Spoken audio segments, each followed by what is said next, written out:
राधे राधे। गोवर्धन पूजा का पावन हर साल कार्तिक मास की शुक्ल पक्ष की प्रतिपदा तिथि को मनाया जाता है। इस दिन भगवान श्री कृष्ण गोवर्धन और गाय की पूजा का विशेष महत्व होता है। गोवर्धन पूजा के दिन गोवर्धन पर्वत का चित्र बनाकर गोवर्धन भगवान की पूजा की जाती है, या फिर इस दिन गाय के गोबर से भी ऊंचा सा पर्वत बनाकर उसकी पूजा करने का विधान है। इस दिन भगवान को अन्नकूट का भोग भी लगाया जाता है, जिस वजह से गोवर्धन पूजा को अन्नकूट पूजा भी कहा गया है। इस दिन भगवान श्री कृष्ण को 56 पकवानों का भोग लगाया जाता है। गोवर्धन पूजा के संबंध में एक लोक गाथा प्रचलित। कथा यह है कि देवराज इंद्र को बहुत अभिमान हो गया था। इंद्र का अभिमान चूर करने के लिए भगवान श्री कृष्ण ने, जो कि स्वयं लीलाधारी श्री हरि विष्णु के अवतार हैं, उन्होंने एक लीला रची। प्रभु जी की इस लीला में कुछ ऐसा हुआ कि उन्होंने एक दिन देखा कि सभी ब्रजवासी उत्तम पकवान बना रहे हैं और किसी पूजा की तैयारी में जुटे हुए हैं। भगवान श्री कृष्ण ने बड़े भोलेपन से मैया यशोदा और नंद बाबा से प्रश्न किया कि आप लोग ये सब किस चीज की तैयारी कर रहे हैं।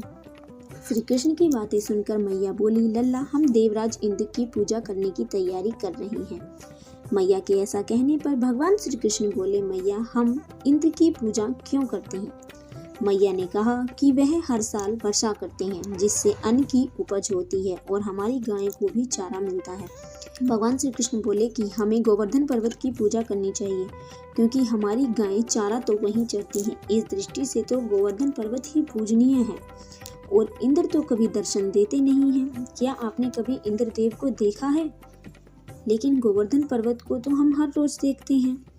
इसीलिए हमें इंद्र देव की नहीं, गोवर्धन पर्वत की पूजा करनी चाहिए। सभी ब्रजवासियों के साथ मिलकर उन्होंने गोवर्धन पर्वत की पूजा की।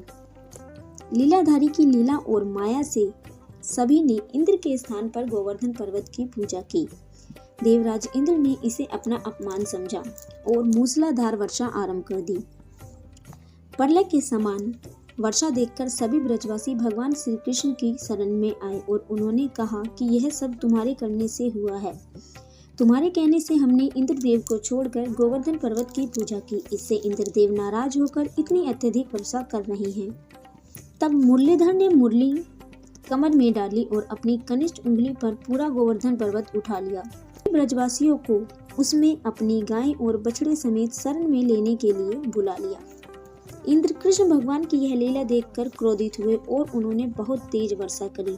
इंद्र का मान मर्दन करने के लिए भगवान श्री कृष्ण ने अपने सुदर्शन चक्र से कहा कि आप पर्वत के ऊपर रहकर वर्षा की गति को नियंत्रित करें। शेषनाग से कहा कि आप मेड़ बनाकर पानी को पर्वत की ओर जाने से रोकें। इंद्र निरंतर 7 दिन तक मूसलाधार वर्षा करते रहे। तब उन्हें लगा कि उनका सामना करने वाला मनुष्य कोई आम हो ही नहीं सकता। तब वह ब्रह्मा जी के पास पहुंचे और उन्होंने ब्रह्मा जी को सब वृतांत कह सुनाया। ब्रह्मा जी ने इंद्र से कहा कि आप जिस कृष्ण की बात कर रहे हैं वह भगवान विष्णु के साक्षात अंश हैं, पूर्ण पुरुषोत्तम नारायण हैं। ब्रह्मा जी के मुख से यह सुनकर इंद्रदेव अत्यंत लज्जित हुए और उन्होंने श्री कृष्ण से कहा, प्रभु, मैं आपको पहचान न सका, इसलिए अहंकार वश मैं भूल कर बैठा। आप दयालु हैं और कृपालु भी हैं, इसलिए मेरी भूल क्षमा कीजिए। इसके पश्चात देवराज इंद्र ने मुरलीधर की पूजा कर उन्हें भोग लगाया। तब से ही आज के दिन सब लोग मिलकर गोवर्धन पर्वत की पूजा करते हैं और अन्नकूट का भी भोग लगाया जाता है। गाय और बैल को भी इस दिन स्नान कराकर उन्हें रंग लगाया जाता है और उनके गले में नई रस्सी डाली जाती है। गाय बैलों को गुड़ और चावल मिलाकर खिलाया जाता है।